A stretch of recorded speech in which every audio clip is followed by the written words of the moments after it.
So here's the game. Obviously, it's basically a top-down shooter.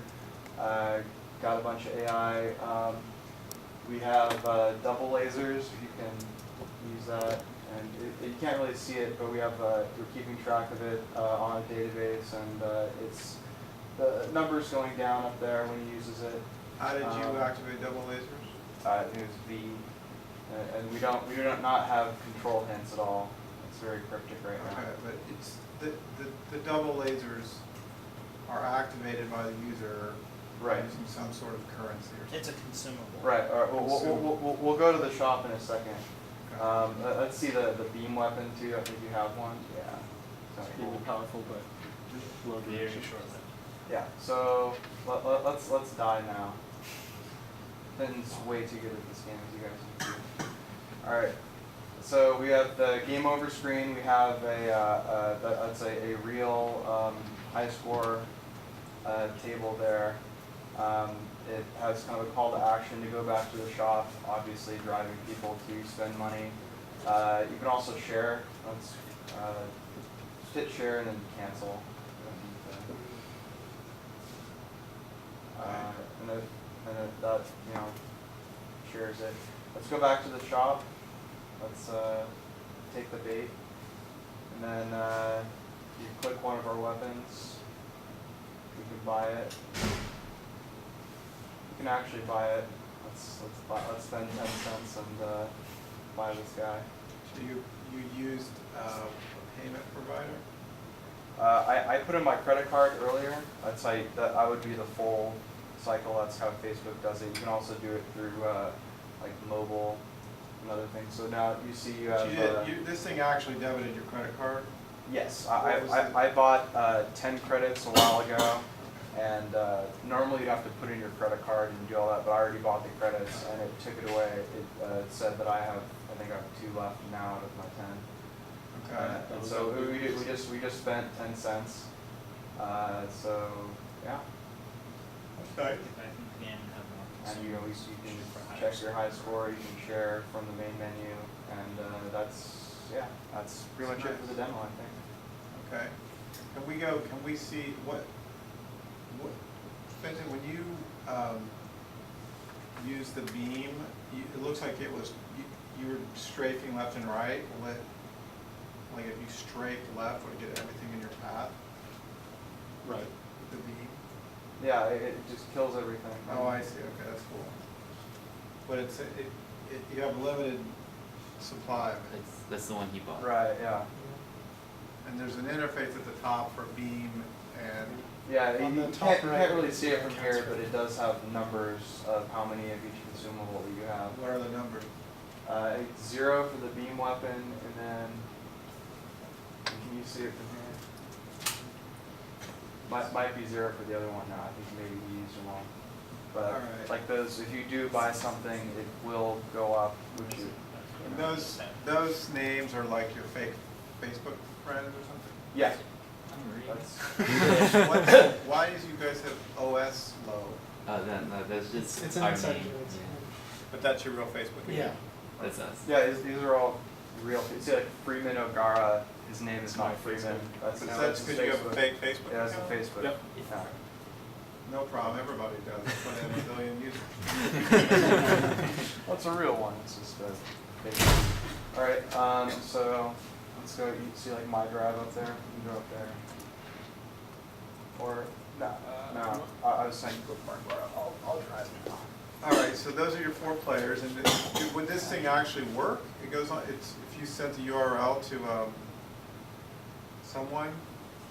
Yeah, that was us actually playing. Okay. That But was- like, any of us in the room could play, Yeah. and we would show up in the. So the only thing that you have to do if you actually want to play right now is I'm using a self-signed SSL certificate. So and because it's in an iframe, if you just go to the Facebook, you won't get the like Chrome will give you an error that says like, do you want to proceed? You actually have to open the IP address in a separate window first right now, and then click the proceed button like, oh, this is not safe, and then you go to a different tab, open up the Facebook deal. So if if we were to actually move this into production, I would have an SSL certificate that I actually paid for, and that wasn't self-signed, then we wouldn't have that problem. But didn't want to pay for it right now, Okay, which I think is kind of reasonable. no problem. Okay. So, This is just an overview, recapping everything we just went over about the game. It's a top-down scroller similar to all of these sort of classic arcade web games. Similar to classic arcade web games, single player, you're competing for high scores. And we noticed early on when we were examining games that were out there that there weren't very many games in this genre on Facebook or in mobile markets. So it's an untapped audience that's waiting for some of those. Untapped audience with a proven gameplay Mhm. and very nice production value. Okay, alright, so here are consumables. They're persistent power-ups, which means that across different sessions in the game, if you haven't used your power-ups, they stay there. And we have a shield, does that actually work?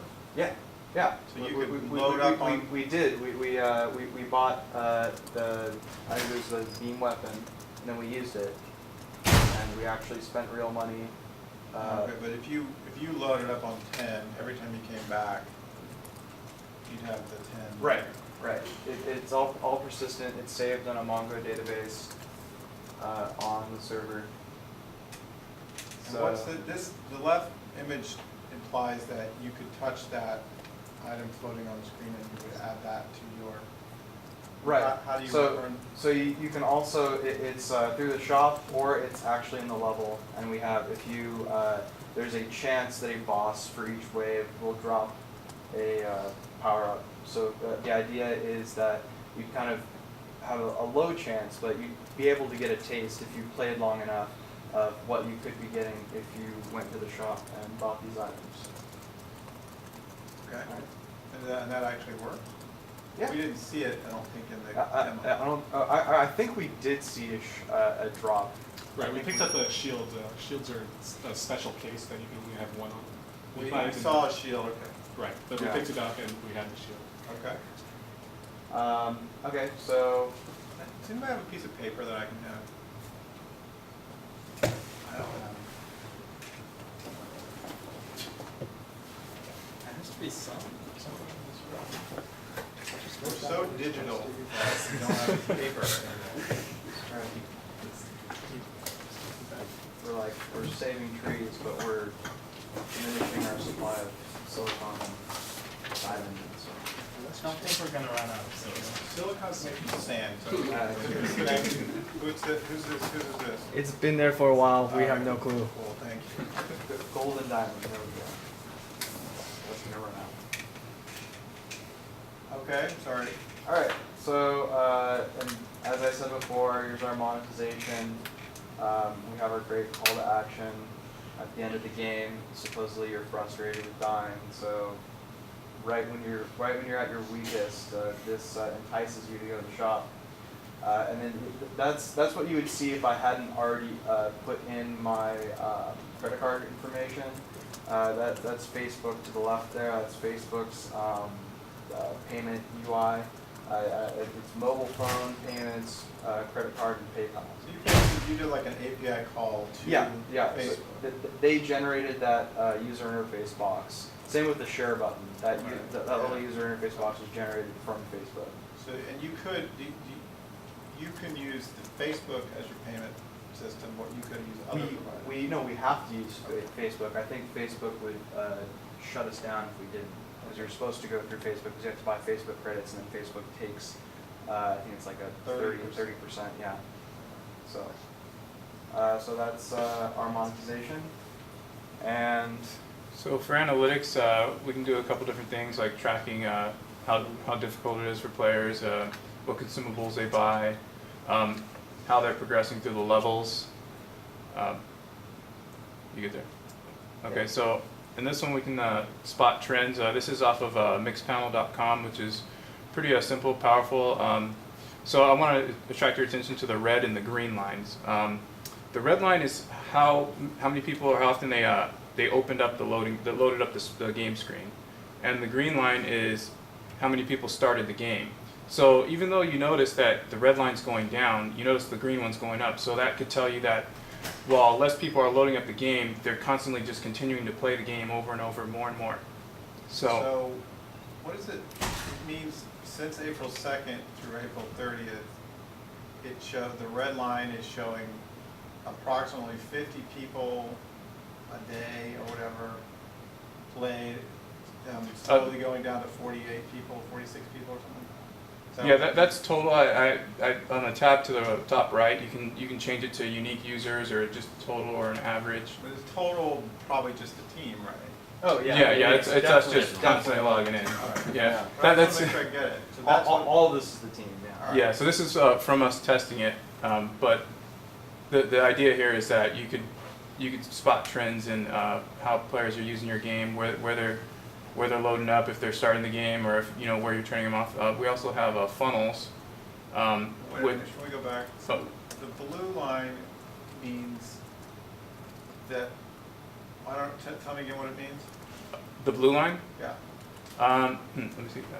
It's kind of hard to see from up there. Yeah, No, it's okay, up there. yeah. Oh, the blue line is like And one of them's enemy boss. the blue line is actually how many times they ended the game actually, and then the purple one's enemy boss. Yeah, sorry, I forgot the colors there. Well, But. so,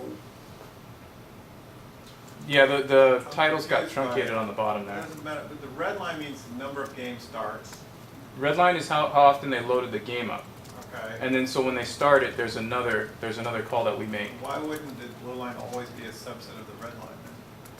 Blue and green lines are per run through the game So- logic, so- but red lines are actually loaded by the browser. So if you load the game up and you play 3 times, I see. that's 3 counts on the green and the blue lines, but it's only 1 on the red line. You completed, I get it, so you completed, so on April 2nd, you had less completions than loads. Mhm. But then today, you have far more completions than loads because you're playing multiple times, Right, approximately 2.5 times. right. Okay. And then as far as like the game over, if you sometimes we would shut it off before we even got to the end, just because we were testing a particular part. So that's also why the blue line is a little bit lower. What's the green line again? The green line is how many times they actually click start. So they Oh. load up the page, then they start it, and then you can see if they, how many times they got to the boss, which is the purple, and then how many times they got the game over screen. So getting to the boss means they did decent in the game, basically. Relatively decent, yeah. All right, that's nice.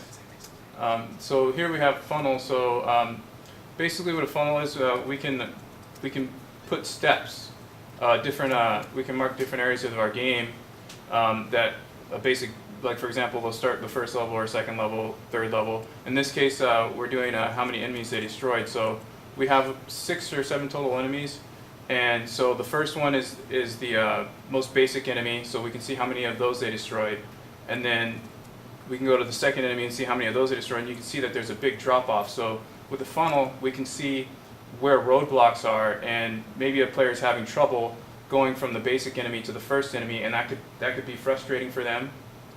And this could sort of show problem areas in our game. Yeah. So you see there's a big drop off there, and it sort of levels out a little bit more. And next slide, Chris. So you can see player retention can be negatively impacted by The last roadblocks. slide was a different date range, is that the deal? Can you go back?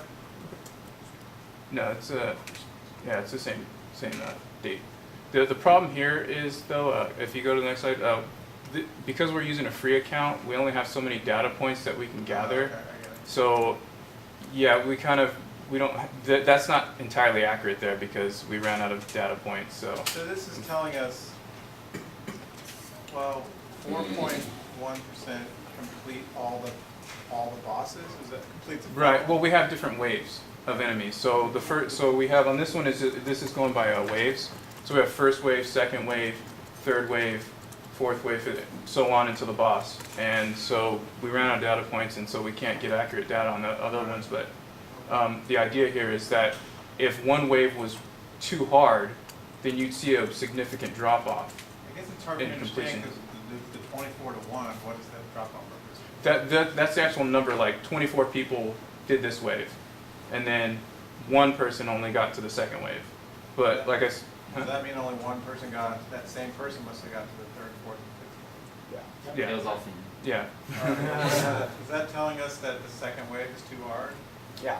Yeah, it could tell us that they didn't get to the first wave, because the way this is coded in there is that when they start the first wave, they get added to that first And one. that just tells us second wave is way too hard. It should Right. have a kind of a slope down. Right. So we can use this to tweak the game. We can say, okay, well, the transition from first to second is too hard, and if like I said in the previous slide, if you can go back real quick, Chris. You see a drop off in the first enemy to the second enemy, so maybe there's something there as far as, the second enemy is too hard, so they can't destroy them, which is causing them to not get past that first wave. All right, I mean, that's totally legit. That's really good. Right, like the data obviously is a little funny because this is debugging, so But but you still, can see how the this message- concept exactly could All right, the translate. message and this, how you would operate this, it's telling you a pretty clear story there, regardless of whatever, test runs you had to do. Right. But this is how you would operate. This is the way you would really get this to work, is by looking at this and then tweaking till those numbers made a nice slope. And another thing that we would add on analytics is power-up usage and versus shopping habits. So. Right. Every time they use a power up, we can also have another funnel or other trends on there. We can just put on there, and anytime they use one, it'll just go right back to this database, and we can look at it and decide what we want to do, if they're using them or not. Okay? Cool. Alright, so we had a couple goals when we were doing the client. First was that we wanted to do everything really simple and not use really big libraries that we had to first learn and then do. So we just used basic HTML5 with JavaScript. This is the technology we used. You can see an example of our code off to the right. We just used a really simple standard game loop where we loop through each of the different things we're going to do every frame, and then we use just a callback to the top. We fixed rated it to 1/60th of a second, so it was just pretty standard. We had